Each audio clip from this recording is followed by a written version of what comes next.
Hi friends, అందరికీ నమస్కారం. ఈరోజు మరో సరికొత్త నోటిఫికేషన్తో అయితే నేను మీ ముందుకు రావడం జరిగింది ఫ్రెండ్స్.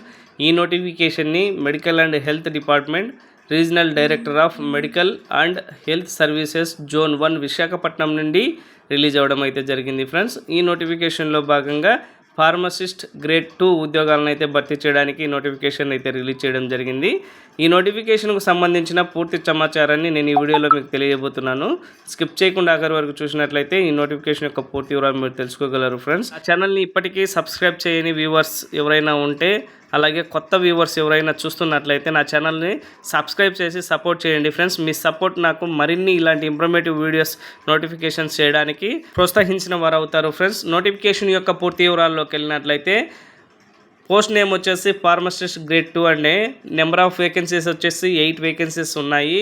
ఈ మొత్తం వేకెన్సీస్ జోన్ 1 కింద ఉన్నటువంటి 6 డిస్టిక్ల్లో ఉండడం జరిగింది ఫ్రెండ్స్. ఆ 6 డిస్టిక్లు ఏవేవి అన్న విషయానికి వచ్చినట్లయితే జోన్ 1 కింద వచ్చేటువంటి విశాఖపట్నం, విజయనగరం, శ్రీకాకుళం, అనకాపల్లి, అల్లూరు సీతారామరాజు డిస్టిక్, మన్యం డిస్టిక్లో ఈ ఉద్యోగాలు అయితే ఉన్నాయని నోటిఫికేషన్లో వీరు క్లుప్తంగా తెలియజేయడం జరిగింది ఫ్రెండ్స్. ఈ నోటిఫికేషన్కు అప్లై చేయదలుచుకున్న అభ్యర్థులు 12/2/2024 తేదీ నుంచి ఇక్కడ తెలియజేసినటువంటి అఫీషియల్ వెబ్సైట్లో అప్లికేషన్ అయితే ఓపెన్ అవ్వడం జరుగుతుంది.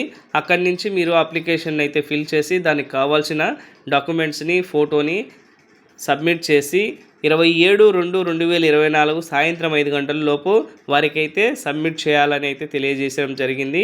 ఫిజికల్గా అప్లికేషన్ని సబ్మిట్ చేసే అభ్యర్థులు 27/2/2024 సాయంత్రం 5 గంటల లోపు అప్లికేషన్ని ఫిల్ చేసి దానికి కావాల్సిన డాక్యుమెంట్స్ని అటాచ్ చేసి regional director of health and medical services Visakhapatnam నందు సబ్మిట్ చేయాలని అయితే తెలియజేయడం జరిగింది.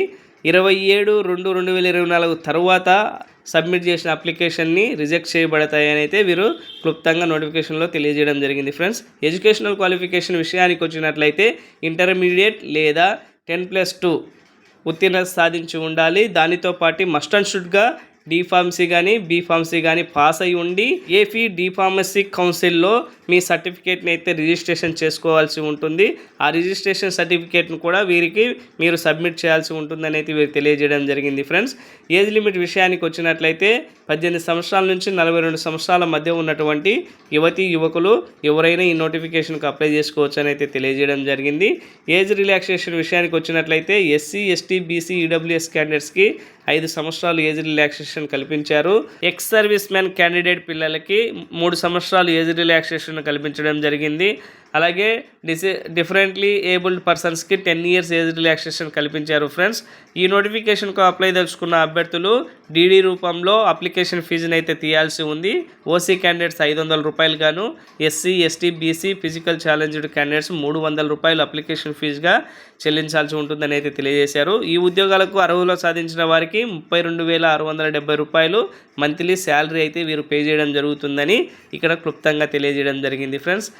మెథడ్ ఆఫ్ అపాయింట్మెంట్ విషయానికి వచ్చినట్లయితే ఇది పూర్తిగా కాంట్రాక్ట్ విధానం కింద ఈ పోస్టులను అయితే భర్తీ చేస్తున్నారు. 1 ఇయర్ కాంట్రాక్ట్ కండి. దీన్ని డిపెండ్ అపాన్ పర్ఫార్మెన్స్ను బేస్ చేసుకొని ఎక్స్టెండ్ చేసే అవకాశం కూడా ఉంటుందని అయితే క్లుప్తంగా నోటిఫికేషన్లో తెలియజేశారు. మెథడ్ ఆఫ్ సెలక్షన్ విషయానికి వచ్చినట్లయితే మొత్తం 100 మార్కులకు మెథడ్ ఆఫ్ సెలక్షన్ అనేది ఉంటుంది.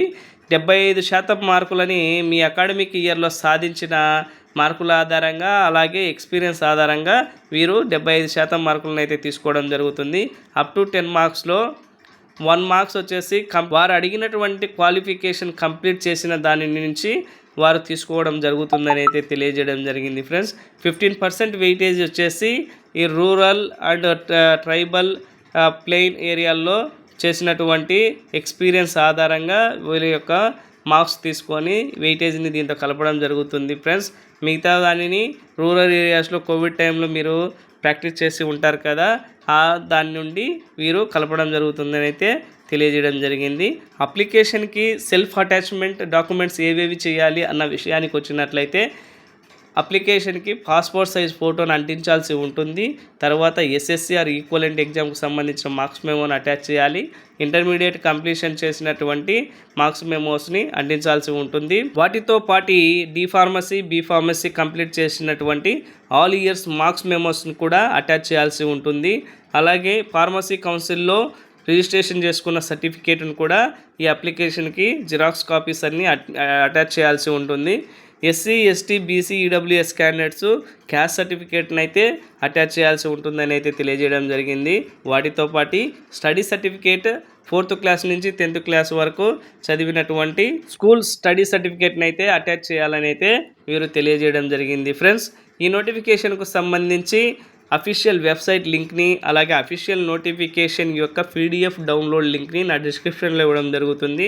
అప్లై చేసే ముందు అభ్యర్థులు ఈ అఫీషియల్ నోటిఫికేషన్ని డౌన్లోడ్ చేసుకొని ఒకసారి చదివి అర్థం చేసుకొని తర్వాత అప్లై చేయడం మంచిదని అయితే నేను తెలియజేస్తున్నాను. Friends, thank you for watching. Please support my channel.